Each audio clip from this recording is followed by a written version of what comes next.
ನಮಸ್ತೆ ಸ್ನೇಹಿತರೆ, ನಿಮ್ಮ ಯೂಟ್ಯೂಬ್ ಚಾನಲ್ಗೆ ಪ್ರೀತಿಯ ಸ್ವಾಗತ. ಯಾರೇನು ಚಾನಲ್ಗೆ ಸಬ್ಸ್ಕ್ರೈಬ್ ಮಾಡ್ಕೊಂಡಿಲ್ಲ ಸಬ್ಸ್ಕ್ರೈಬ್ ಮಾಡ್ಕೊಳ್ಳಿ. ಈಗ ಬಂದ್ಬಿಟ್ಟು ಕರ್ನಾಟಕ ಸರ್ಕಾರದಿಂದ ತುಂಬ ದಿನಗಳ ನಂತರ ನೋಟಿಫಿಕೇಷನನ್ನು ಬಿಟ್ಟಿದ್ದಾರೆ.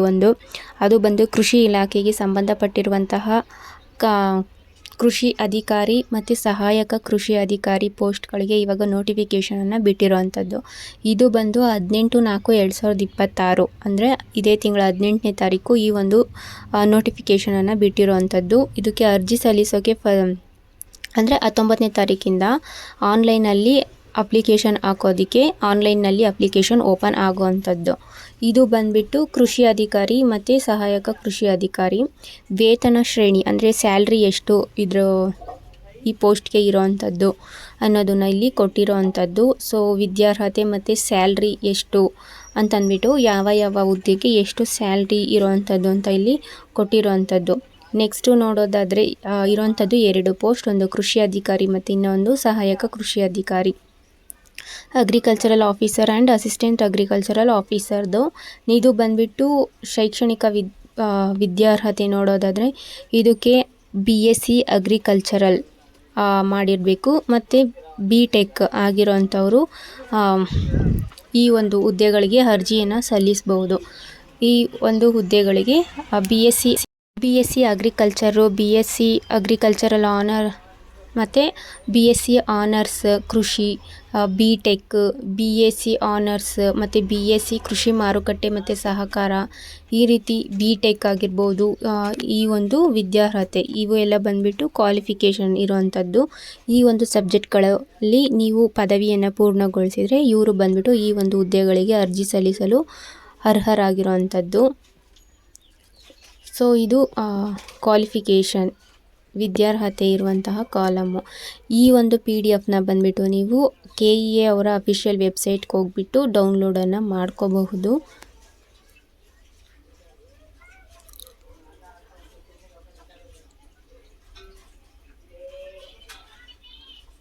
ಸೊ ಈ ಒಂದು ಕೋರ್ಸ್ ಮಾಡಿರೋರನ್ನ ಬಿಟ್ಟು ಬೇರೆ ಕೋರ್ಸ್ ಮಾಡಿರೋರು ಇದಕ್ಕೆ ಅಪ್ಲಿಕೇಶನ್ ಹಾಕೋದಕ್ಕೆ ಆಗೋದಿಲ್ಲ. ಅಪ್ಲಿಕೇಶನ್ ಹಾಕಿದ್ರೂ ಅದು ರಿಜೆಕ್ಟ್ ಆಗುವಂಥದ್ದು. ನೆಕ್ಸ್ಟ್ ಇಲ್ಲಿ ನೋಡೋದಾದರೆ ವಯೋಮಿತಿ ಕೊಟ್ಟಿರುವಂಥದ್ದು. ಯಾವ ಸ್ಟೂಡೆಂಟ್ಸ್ ಯಾವ ಅಭ್ಯರ್ಥಿಗಳಿಗೆ ಎಷ್ಟು ವಯೋಮಿತಿ ಇದೆ ಅಂತ ನೋಡೋದಾದರೆ 5 ವರ್ಷಗಳ ವಯೋಮಿತಿಯನ್ನು ಕೊಟ್ಟಿರೋವಂಥದ್ದು. ಸಾಮಾನ್ಯ ವರ್ಗದವ್ರಿಗೆ ಹಾಗೆ SC ST ಎಲ್ಲ ವರ್ಗದವ್ರಿಗೂ ಸೇರಿಸಿ 5 ವರ್ಷಗಳ ವಯೋಮಿತಿಯನ್ನು ಕೊಟ್ಟಿರೋವಂಥದ್ದು. ನೆಕ್ಸ್ಟು ಆನ್ಲೈನಲ್ಲಿ ಅಪ್ಲಿಕೇಶನ್ ಹಾಕೋದಕ್ಕೆ ಡೇಟ್ ಬಂದುಬಿಟ್ಟು 19/4/2026 ಅಂದರೆ 19/4/2026ರಿಂದ ಈ ಒಂದು ಹುದ್ದೆಗಳಿಗೆ ಅಪ್ಲಿಕೇಶನನ್ನು ಹಾಕ್ಬೋದು. ಅಪ್ಲಿಕೇಶನ್ ಹಾಕೋದಕ್ಕೆ ಲಾಸ್ಟ್ ಡೇಟ್ ಬಂದುಬಿಟ್ಟು 10/5/2026 ಅಂದರೆ 10 ಮೇ 2026 ಇದಕ್ಕೆ ಲಾಸ್ಟ್ ಡೇಟ್ ಆಗಿರುತ್ತೆ ಅಪ್ಲಿಕೇಶನ್ ಹಾಕೋದಕ್ಕೆ. ಹಾಗೆ ನೋಡೋದಾದರೆ ನೆಕ್ಸ್ಟು ಅಪ್ಲಿಕೇಶನ್ದು ಫೀಸ್ ಪೇಯನ್ನು ಮಾಡೋದಕ್ಕೆ 12/5/2026 ಲಾಸ್ಟ್ ಡೇಟ್ ಆಗಿರೋವಂಥದ್ದು. ನೆಕ್ಸ್ಟ್ ಬಂದುಬಿಟ್ಟು ಪರೀಕ್ಷೆ ಬಂದುಬಿಟ್ಟು ಕನ್ನಡ ಲ್ಯಾಂಗ್ವೇಜು ಮತ್ತು ಪೇಪರ್ 1 ಪೇಪರ್ 2 3 ಪರೀಕ್ಷೆಗಳಿರೋವಂಥದ್ದು. ಸೊ ಕನ್ನಡ ಪೇಪರ್ ಬಂದುಬಿಟ್ಟು 6/6/2026. ಟೈಮಿಂಗ್ಸ್ ಬಂದು ಮಧ್ಯಾಹ್ನ 3 ಗಂಟೆಯಿಂದ 5 ಗಂಟೆವರೆಗೂ ಇರುತ್ತೆ. ಜೂನ್ 6ನೇ ತಾರೀಕು ಇರುವಂಥ ಎಕ್ಸಾಮು. ನೆಕ್ಸ್ಟು ಪೇಪರ್ 1 ಮತ್ತು ಪೇಪರ್ 2. ಪೇಪರ್ 1 GK ಪೇಪರ್ ಆಗಿರುತ್ತೆ. ಸೊ ಪೇಪರ್ 1 ಮತ್ತು ಪೇಪರ್ 2 ದಿನಾಂಕ 7 ಅಂದರೆ 7 ಜೂನ್ 2026ನೇ ತಾರೀಕು ಇರುತ್ತೆ. ಟೈಮಿಂಗ್ಸ್ ಬಂದುಬಿಟ್ಟು ಬೆಳಿಗ್ಗೆ 10:30ಯಿಂದ ಮಧ್ಯಾಹ್ನ 12:30 ಆಗಿರುತ್ತೆ. ಇದು ಫಸ್ಟ್ ಪೇಪರು. ಸೆಕೆಂಡ್ ಪೇಪರ್ ಬಂದುಬಿಟ್ಟು ಅದೇ ದಿನ ಅಂದರೆ 7/6/2026 ಮಧ್ಯಾಹ್ನ 2:30ಯಿಂದ 4:30ವರೆಗೂ ಕೂಡ ಸೆಕೆಂಡ್ ಪೇಪರು ಇರೋವಂಥದ್ದು. ಸೊ ಜೂನ್ 6ನೇ ತಾರೀಕು ಮತ್ತು 7ನೇ ತಾರೀಕು ಈ ಒಂದು ಎಕ್ಸಾಮನ್ನು ಅವರು ಕಂಡಕ್ಟನ್ನು ಮಾಡ್ತಾ ಇರೋವಂಥದ್ದು. ನೆಕ್ಸ್ಟು ಇದು ಬಂದುಬಿಟ್ಟು ಸ್ಯಾಲ್ರಿ ಎಷ್ಟಿರುತ್ತೆ ಮತ್ತು ಪಿಂಚಣಿ ಸೌಲಭ್ಯ ಎಷ್ಟಿರುತ್ತೆ ಇದ್ರ ಎಲ್ಲದೂ ಇಲ್ಲಿ ಕೊಟ್ಟಿರೋವಂಥದ್ದು. ನೆಕ್ಸ್ಟು ನೋಡೋದಾದರೆ ಯಾವ್ಯಾವ ಕ್ಯಾಟಗಿರಿಗೆ ಎಷ್ಟು ಫೀಸ್ ಇದೆ ಅಂತ ನೋಡೋದಾದರೆ ಜನರಲ್ ಕ್ಯಾಟಗಿರಿ ಮತ್ತು 2A 2B 3A 3B ಅವ್ರಿಗೆ 750 ರೂಪಾಯಿ ಫೀಸ್ ಇರೋವಂಥದ್ದು ಅಪ್ಲಿಕೇಶನ್ ಫೀಸು.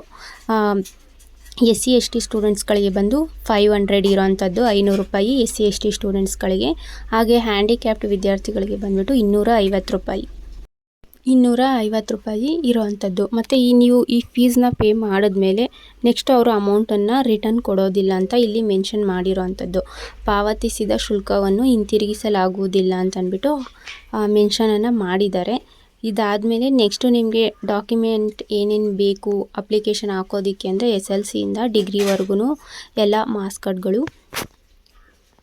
SC/ST ಸ್ಟೂಡೆಂಟ್ಸ್ ಆಗಿದೆ ಕ್ಯಾಸ್ಟ್ ಮತ್ತು ಇನ್ಕಮ್ ಸರ್ಟಿಫಿಕೇಟ್ ಎಲ್ಲ ಕ್ಯಾಟಗಿರಿಯವ್ರಿಗೂ ಅಪ್ಲೈ ಆಗುತ್ತೆ.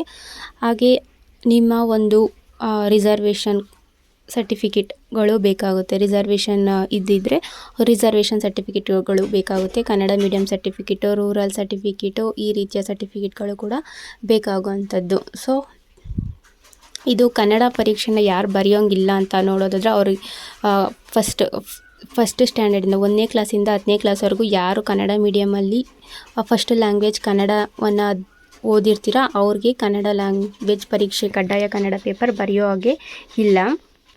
ಮತ್ತು ಈಗಾಗಲೇ ಯಾರು ಇಲಾಖೆ ನಡೆಸಿರುವಂಥ ಬೇರೆ ಎಕ್ಸಾಮ್ಗಳಲ್ಲಿ ಕಡ್ಡಾಯ ಕನ್ನಡ ಪರೀಕ್ಷೆಯನ್ನು ಬರೆದು ಅದರಲ್ಲಿ ಯಾರೋ ಪರೀಕ್ಷೆಯನ್ನು ಪಾಸ್ ಮಾಡಿರ್ತೀರ, ಎಕ್ಸಾಮ್ ಕ್ಲಿಯರ್ ಮಾಡಿರ್ತೀರ, ಆ ಒಂದು ಪೇಪರನ್ನು ಅವರು ಕೂಡ ಇದರಿಂದ ವಿನಾಯಿತಿನ ಕೊಡಲಾಗಿದೆ. ಅವರು ಕೂಡ ಈ ಒಂದು ಕಡ್ಡಾಯ ಕನ್ನಡ ಪರೀಕ್ಷೆಯನ್ನು ಬರೆಯೋ ಹಾಗೆ ಇಲ್ಲ. ಅಂದರೆ ಫಸ್ಟ್ ಸ್ಟ್ಯಾಂಡರ್ಡಿಂದ 10th ಸ್ಟ್ಯಾಂಡರ್ಡ್ವರೆಗೂ ಫಸ್ಟ್ ಲ್ಯಾಂಗ್ವೇಜ್ ಕನ್ನಡನ ಯಾರು ತೊಗೊಂಡು ಅದು ಸ್ಟಡಿ ಮಾಡಿರ್ತಾರೆ ಅವ್ರಿಗೂ ವಿನಾಯಿತಿ ಇದೆ. ಮತ್ತು ಈಗಾಗಲೇ ಇಲಾಖೆ ಸೈಡಿಂದ ಮಾಡಿರೋಂತಹ ಯಾವುದಾದ್ರೂ ಎಕ್ಸಾಮ್ಗಳಲ್ಲಿ ನೀವು ಕಡ್ಡಾಯ ಕನ್ನಡ ಪರೀಕ್ಷೆಯನ್ನು ಬರೆದು ಕ್ಲಿಯರ್ ಮಾಡಿಕೊಂಡು ಆ ಒಂದು ಸರ್ಟಿಫಿಕೇಟ್ ನಿಮ್ಮ ಹತ್ರ ಇದ್ದರೆ ನೀವು ಕೂಡ ಈ ಒಂದು ಎಕ್ಸಾಮನ್ನು ಬರೆಯೋ ಹಾಗೆ ಇಲ್ಲ. ಅಂದರೆ ಕಡ್ಡಾಯ ಕನ್ನಡ ಪೇಪರ್ನ ಮಾತ್ರ ಬರೆಯೋ ಹಾಗಿಲ್ಲ. ನೆಕ್ಸ್ಟ್ ಇರುವಂತಹ GK ಪೇಪರು ಮತ್ತು ಪೇಪರ್ 2ನ ಬರಿಬೇಕಾಗುತ್ತೆ. ಇದಿಷ್ಟು ಇವತ್ತಿನ ಮಾಹಿತಿ. ಈ ಒಂದು ಮಾಹಿತಿ ಉಪಯುಕ್ತ ಆಗಿರುತ್ತೆ ಅಂತ ಅಂದ್ಕೊತೀನಿ. ಈ ಒಂದು ಮಾಹಿತಿ ಉಪಯುಕ್ತ ಆಗಿದೆ ಅಂತ ಅನಿಸಿದ್ರೆ ಲೈಕ್ ಮಾಡಿ, ಸಬ್ಸ್ಕ್ರೈಬ್ ಮಾಡಿ, ಸಪೋರ್ಟ್ ಮಾಡಿ.